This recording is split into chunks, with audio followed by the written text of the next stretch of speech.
Salut à tous et bienvenue sur AZ237. Il est incontestable que tous ceux qui étaient en vie dans les années 2000 se souviennent de Neo. Après tout, qui peut oublier des succès aussi classes que One in a Million et So Sick.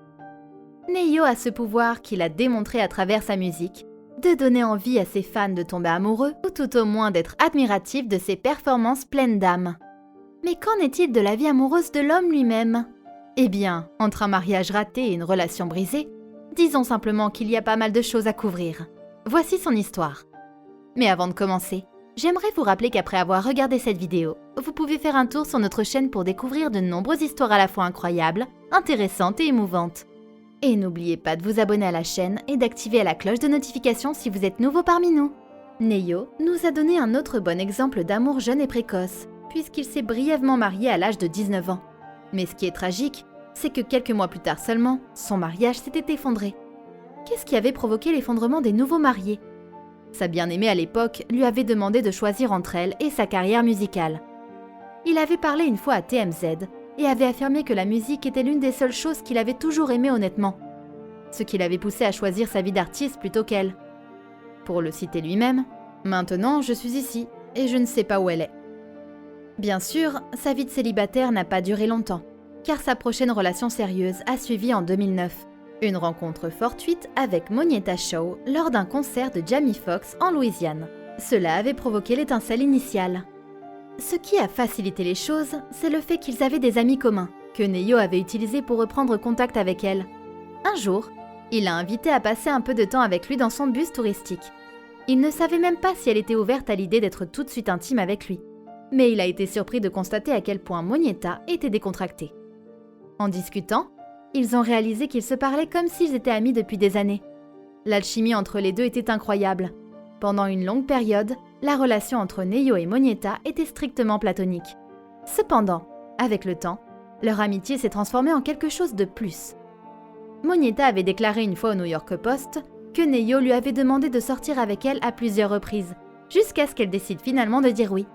Elle avait également affirmé que lorsqu'ils ont commencé à se fréquenter correctement, elle est tombée sous son charme presque immédiatement. Mais la nature de leur relation a évolué immédiatement lorsqu'ils ont découvert qu'un enfant était en route pour Monietta. Elle a déclaré au New York Post que la grossesse ne l'avait pas vraiment surprise, puisqu'ils n'avaient jamais pris la peine d'utiliser une quelconque protection dès le départ. Dès qu'ils ont pris connaissance de la grossesse, ils l'ont considérée comme une bénédiction de Dieu. En novembre 2010, Monietta a donné naissance à leur magnifique fille, Madeleine Grace. Le mois même de la naissance, Neo et Monietta voyageaient jusqu'en République dominicaine pour célébrer l'anniversaire du rappeur Fabulous. Alors que les invités de la fête traînaient dans la suite de l'hôtel, Neo a surpris tout le monde et surtout Monietta lorsqu'il s'est agenouillé et a sorti une bague en diamant de 10 carats. Il est même allé jusqu'à incorporer certaines des paroles de sa chanson « Make Me Better » pour rendre ce moment encore plus doux. Avec une telle classe, il a demandé à Monietta d'être sa femme. Elle a répondu par l'affirmative. Nous sommes en 2011 et la nouvelle d'un deuxième bébé en route est annoncée par Neo et Monietta.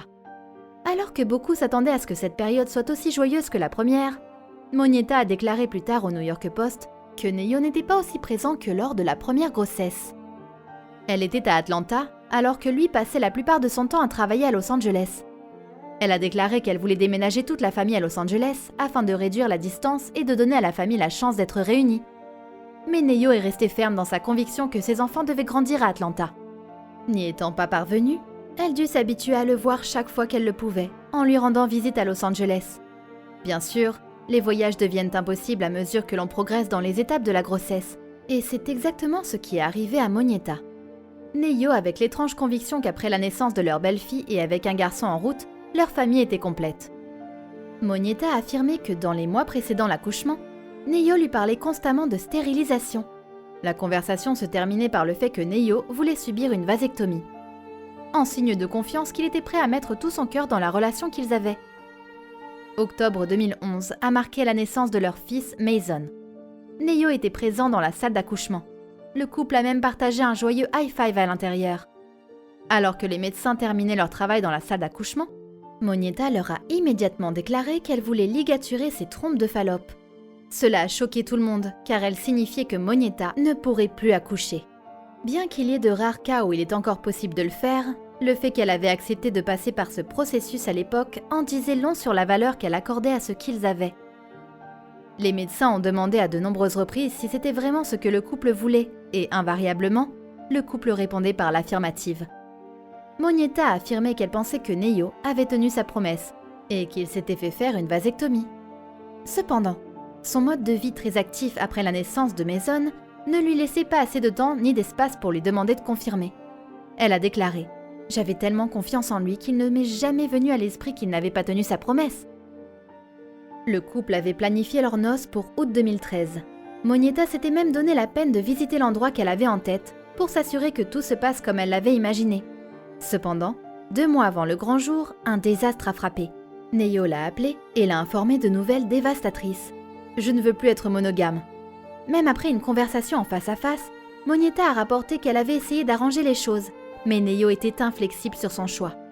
On raconte qu'après leur séparation officielle, le couple était toujours à Los Angeles pour le week-end. Neyo était un artiste reconnu, passait la plupart de son temps en tournée ou en studio. Cependant, Monietta est apparue une fois sur The Real en révélant que Neyo et elle vivaient toujours ensemble dans la même maison à Atlanta, même un an après leur séparation. Nous sommes en mai 2014 et Neyo apparaît dans l'émission de radio intitulée The Breakfast Club. Il affirme qu'après toutes ces années, il n'est toujours pas prêt à vivre une relation monogame. Il reconnaît qu'il lui restait beaucoup de maturité à acquérir, mais qu'un jour, il serait prêt à faire le grand saut. Monietta affirmait que la tricherie n'avait pas joué un rôle dans leur rupture. C'était plutôt quelque chose qui, selon Neyo, en avait fait penser autrement à beaucoup. Je me suis rendu compte que j'avais un problème, et que j'ai trop de respect pour la personne avec qui j'étais pour continuer à lui mentir en face. Une fois de plus, la vie de célibataire de Neyo n'a pas duré longtemps. 1 an et demi après la fin de sa relation avec Monietta, il faisait un casting pour des filles qui devaient apparaître dans son court-métrage pour son album Non-Fiction. Pendant le casting, il a rencontré une femme du nom de Crystal Renee dans un restaurant et lui a demandé de lire quelques lignes. Crystal était apparemment arrivée avec 2 heures de retard au rendez-vous, ce qui l'a déconcertée. Et dès l'instant où les deux se sont mis à discuter, des étincelles ont jailli de nouveau. Neyo a affirmé qu'après 1 heure de discussion, toutes les conversations d'affaires avaient disparu, car ils s'étaient retrouvés à parler de leur vie personnelle. D'après Neyo lui-même, il ne cherchait pas à se caser. Mais Crystal avait réussi à le faire sortir de ses gonds avec son apparition soudaine dans sa vie.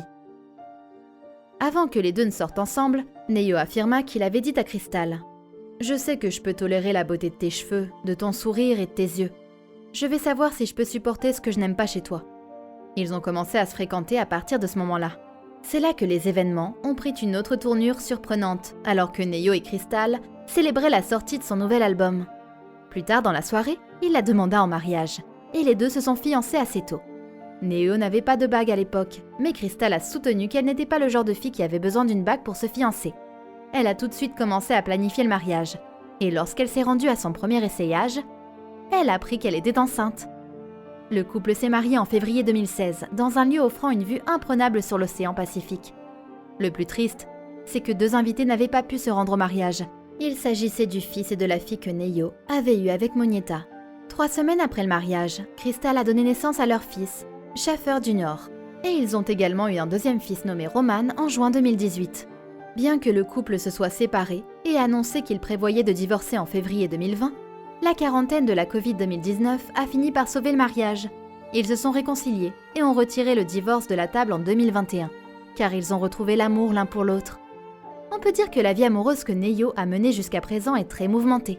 Cependant, on est heureux de voir qu'il a enfin trouvé le bonheur, et on lui souhaite que cela dure pour toujours. Quelle est votre opinion au sujet de cette histoire? Dites-le nous dans les commentaires.